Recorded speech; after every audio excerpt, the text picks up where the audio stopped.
السلام علیکم ورحمۃ اللہ وبرکاتہ۔ امید ہے ناظرین کرام آپ خیریت سے ہوں گے۔ معزز ناظرین کرام، قبروں پر پھول ڈالنے اور پانی چھڑکنے کا حکم کیا ہے؟ اسی طریقے سے مردے کو جب سلام کیا جاتا ہے، قبرستان میں بندہ پہنچتا ہے اور وہ قبرستان والوں کو سلام کرتا ہے، یعنی مرحومین کو سلام کرتا ہے، تو مردے اور مرحومین سلام کو سنتے ہیں یا نہیں سنتے؟ اور آپ صلی اللہ علیہ وسلم نے 2 قبروں پر شاخ گاڑی تھی، ٹہنی گاڑی تھی، تو اس کی وجہ کیا تھی؟ چنانچہ انہی تینوں سوالوں کو لے کر کے کوئی صاحب جامعہ علوم اسلامی علامہ محمد یوسف بن نور ٹاؤن کے دارالفتہ میں پہنچا اور اس نے دارالفتہ سے یہ 3 سوال کیے۔ سوال اور جواب سننے سے پہلے آپ سے چھوٹی سی گزارش ہے کہ ویڈیو کو زیادہ سے زیادہ شیئر کر دیجیے گا، اور چینل کو ابھی تک سبسکرائب نہیں کیا ہے تو سبسکرائب بھی کر لیجیے گا۔ چلیے پھر سوال اور جواب کا رخ کرتے ہیں۔ سائل سوال کرتا ہے، نمبر 1، قبر پر پھول ڈالنے یا پانی چھڑکنے کی شرعی حیثیت کیا ہے؟ عام طور پر قبرستان میں لوگوں کو قبروں پر پھول ڈالتے ہوئے اور پانی چھڑکتے ہوئے دیکھا جاتا ہے، اس بارے میں رہنمائی فرمائیں۔ نمبر 2، کیا مرحوم کو کیا جانے والا سلام اس تک پہنچتا ہے؟ یعنی کیا مردہ سلام کو سنتا ہے؟ ایک حدیث میں آیا ہے کہ قبر پر درخت کی ٹہنی لگائی گئی تھی، جس کی وجہ سے قبر میں ہونے والا عذاب ٹہنی کے سوکھنے تک کم کر دیا گیا تھا۔ اس کی وضاحت فرما دے۔ قبر کے اوپر موجود مٹی پر چھوٹے چھوٹے پودے لگانا کیسا ہے؟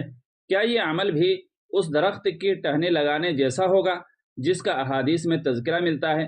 تو جامعہ کی طرف سے پہلے سوال کا جواب دیا گیا، قبروں پر پھول ڈالنا نبی کریم صلی اللہ علیہ وسلم، صحابہ کرام، تابعین، تبع تابعین اور ائمہ مجتہدین سے ثابت نہیں ہے، اس لیے قبر پر پھول ڈالنا درست نہیں ہے، بلکہ پھول کے بجائے یہ رقم صدقہ خیرات کر کے میت کو ثواب پہنچا دے، یہ زیادہ بہتر ہے، تاکہ میت کو بھی فائدہ ہو اور رقم بھی ضائع نہ ہو۔ تدفین کے موقع پر قبر پر مٹی ڈالنے کے بعد پانی چھڑکنا مستحب ہے، اور اس کی اصل وجہ تو یہ ہے کہ خود نبی کریم صلی اللہ علیہ وسلم نے حضرت سعد اور اپنے صاحبزادے حضرت ابراہیم رضی اللہ تعالی عنہما کی قبر پر پانی چھڑکا تھا، اور حضرت عثمان ابن مظعون رضی اللہ تعالی عنہ کی قبر پر پانی چھڑکنے کا حکم فرمایا تھا۔ ظاہری وجہ یہ سمجھ میں آتی ہے کہ پانی کے چھڑکنے سے قبر کی مٹی بیٹھ جاتی ہے اور ہوا سے گرد کے ساتھ اڑنے سے بچ جاتی ہے۔ نمبر 2، جب مردوں کو سلام کیا جاتا ہے تو وہ سلام ان تک پہنچتا بھی ہے اور مردے اس سلام کو سنتے بھی ہیں۔ تیسرے سوال کا جواب دیا، حضرت ابن عباس رضی اللہ تعالی عنہ سے روایت ہے کہ نبی کریم صلی اللہ علیہ وسلم کا 2 قبروں پر گزر ہوا تو آپ صلی اللہ علیہ وسلم نے فرمایا کہ ان دونوں مردوں کو عذاب ہو رہا ہے۔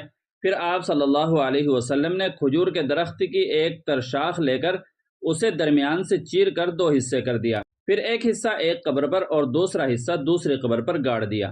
لوگوں نے عرض کیا، یا رسول اللہ، یہ آپ نے کس مصلحت سے کیا؟ تو آپ صلی اللہ علیہ وسلم نے فرمایا کہ امید ہے کہ جب تک یہ خشک نہ ہو ان سے عذاب ہلکا ہو جائے۔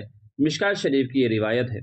شارحین حدیث نے اس حدیث کے متعلق فرمایا کہ یہ عمل صرف حضور صلی اللہ علیہ وسلم کے ساتھ خاص تھا، کیونکہ آپ صلی اللہ علیہ وسلم کو بذریعہ وحی ان مردوں کے عذاب میں مبتلا ہونے کی خبر دی گئی تھی، اور یہ بھی بتلایا گیا تھا کہ آپ صلی اللہ علیہ وسلم کے اس طرح ٹہنی لگانے سے ان کے عذاب میں تخفیف کر دی جائے گی۔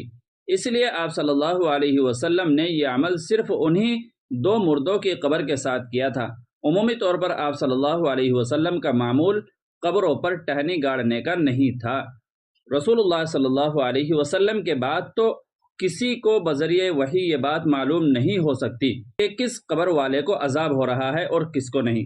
اسی وجہ سے رسول اللہ صلی اللہ علیہ وسلم کے صحابہ رضی اللہ تعالی عنہم اجمعین نے بھی آپ صلی اللہ علیہ وسلم کے بعد اس عمل کو اپنا معمول نہیں بنایا۔ غور فرمائیں۔ لہذا قبروں کی مٹی پر باقاعدہ پودے لگانے کی شریعت مطہرہ میں کوئی حیثیت نہیں ہے، اور یہ عمل رسول اللہ صلی اللہ علیہ وسلم کے 2 معذب یعنی عذاب میں مبتلا لوگوں کی قبروں پر ٹہنی لگانے کی طرح نہیں ہے، اس لیے اس سے اجتناب کرنا چاہیے۔